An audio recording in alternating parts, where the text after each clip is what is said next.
சொன்னேன் தொடக்கத்தில் கிறிஸ்தவர்களுக்கு வேலை வந்து இதை பரப்புறதான் அப்படின்ட்டு. ஆனால் அதே நேரம் அவங்க மதத்தை பரப்புத்துட்டு என்ன வேணாலும் பரப்பிட்டு போட்டுங்க. அவங்க மதம் மாத்துறாங்கன்னு சொன்னா நான் வெளிப்படையாகவே சொல்றேன் விஷயம் என்ன தப்புன்னு கேட்குறேன்.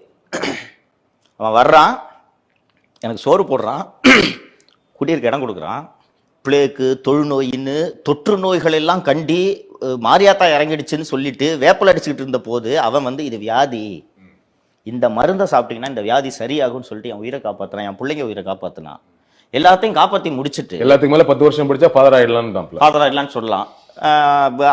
அந்த உங்களுக்கு அந்த கேரண்டி கொடுக்குறாங்கல்ல. சாதி எல்லாம் ஒரு விஷயம் இல்ல, நீ படிச்சிட்டேன்னா ரெடி ஆயிட்டு வந்தா நீ. இதெல்லாம் ரொம்ப லேட் ஸ்டேஜ் ஆஃப் 20th செஞ்சுரியில தான் இந்த கிறிஸ்தவர்களுக்குள்ளே தலித்து வேறுபாடு இதெல்லாம் வந்துச்சு. அவன் நோக்கம் உன்னதமானது தானே. அவன் சொல்றான்ல, யோ உங்க பாரியா நான் அங்கி போட்டுக்கிட்டு பாதிரியாரா இருக்கேன்ல, நீயும் படி, நீ என்ன மாதிரி பாதிரியாகி சாமியாகி ஜபம் பண்ணலாம், கருத்தருக்கு நெருக்கமாகலாம் அப்படின்னு சொல்லும்போது ஒரு பக்கம் ஒரு கோவில்ல வந்து என்ன உள்ள விடக்கூடாது, நான் ஒரு காலை வச்சுட்டேன்றதுக்காக என்ன தீட்டுன்ட்டு என் குடிசையை கொடுத்துறீங்க. இன்னொரு பக்கம் அவன் என் தோல்ல கை போட்டுக்கிட்டு ஏசுதான் உண்மையான கடவுள், வா பாஸ் நீயும் என் கூட சேர்ந்து சமாதானமா இருந்தா நான் உனக்கு அப்பம் தருகிறேன்னு கொடுக்குறேன். நான் யாரை மதிப்பேன் சார்? அதை வந்து நீங்க பண்ண மாட்டீங்க. பண்றவனையும் கெடுத்துக்கிட்டு பாவாடை ரைஸ்பர்க் கன்வெர்ட்ஸ்ன்னு சொல்லிட்டு நீங்க இழிவுபடுத்திட்டு எதுவுமே இல்லாம பாவாடைன்னு கிறிஸ்தவர்களை எவ்வளவு ஏளனமாக பேசியிருக்கிறார்கள். சோறு போட்டு இதை ஒரு விமர்சனமாவே சொல்றாங்க, நீ சோறு போட்டு அவனை மதம் மாத்துறேன், இதுல என்ன சார் தப்புன்னு கேட்கிறேன் நான். சோறு இல்லாதவனுக்கு தான் போட்டு மதம் போட்டு தானே. விவேகானந்தர் சொல்லலையா பசித்தவனிடம் மதத்தை பற்றி பேசாதேன்னு, கடவுளை பற்றி பேசாதுன்னு விவேகானந்தர் சொல்லலையா? என்ன தப்புன்னு கேட்கிறேன். ஒருத்தன் பட்னியா இருக்கான் பாஸ், அவனுக்கு கூட்டுன்னு போய் இந்தாயா புகாரி ஹோட்டல் பிரியாணி, அருமையான பிரியாணி, நீ சாப்பிடு. அவன் நல்லா சாப்பிட்டு பிடிச்சி திருப்தியா இருக்கும்போது இந்த பிரியாணி உனக்கு வாங்கி கொடுக்க சொன்னது இயேசுநாதர். விரைவில் வருகிறார், அந்த கார்னர்ல தான் நின்று இருக்காருன்னு போய் சொன்னேன்னா நானும் வரேன் சார், போலாம் சார், இன்னொரு பிரியாணி சொல்லுங்கன்னு சொல்லுவோம் இல்லைங்களா? இது இயல்பு, அது தவறுன்னு சொல்ல மாட்டேன். சாப்பாட்டுக்காக அல்லது காசுக்காக ஒருத்தர் மதம் மாறுறாருன்னா அந்த காசும் சாப்பாடு இல்லாதவங்க தானே மாறுவாங்க. ஆமா, அப்படியான ஒரு சூழல் அவங்க உருவாக்குனது யாருன்னு ஒரு கேள்வி வரும். யாரு உங்ககிட்ட என்கிட்டயே வந்து சொன்னா நாங்க 2 பேரும் போய் புகாரில பிரியாணி சாப்பிடுவோம், நீ கிளம்புன்ட்டு நம்ம சொல்லுவோம் இல்லைங்களா? இது இயல்பு. ஸோ அவன் அந்த ஒரு டார்கெட்டா தான் இது சொல்றாங்க. இந்த மனசாட்சி இல்லாம இவங்க பேசுறாங்க. நீங்க ஏன்டா இந்த மாதிரி ஒரு ஸ்கூலை கட்டல தமிழ்நாட்டுல? மதமாத்திரான்னு சொன்னாங்க. நான் அதை மீண்டும் சொல்றேன், நான் மறுக்கவே இல்லை. ஆமாம், மதமாற்றத்தான் வந்தாங்க.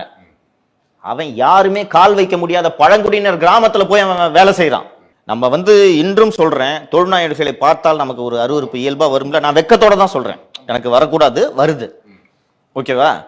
பார்த்த உடனே ஒதுங்கி போறோம். அந்த தொழிலாளிகளை கட்டி தழுவி அவர்களோடு உறவாடி அவர்களுக்காகவே தன் வாழ்க்கையை அர்ப்பணித்த மதர் தெரசாவை விட பெரிய கடவுள் எனக்கு தெரியலைங்க. மதர் தெரசா இயேசுநாதர் சிறந்த கடவுள்னு சொல்றான். நான் ஒரு தொழிலாளியாக இருந்தா நான் மதர் தெரசா பின்னால் செல்வேன், என்ன தப்பு? இந்து சமூகமே என்று பேசும் இவர்கள் இது போல தொழுநோயாளிகளுக்கோ நோயாளிகளுக்கோ பலவீனமானவர்களுக்கோ இவர்கள் என்ன வேலை செய்திருக்கிறார்கள்? உன் சமூகத்தை சேர்ந்த தலித்துக்கு நீ என்ன செய்திருக்கிற? அவனை அடிக்கிற, கோயிலுக்குள்ள வந்தானே அவனை அடிக்கிற.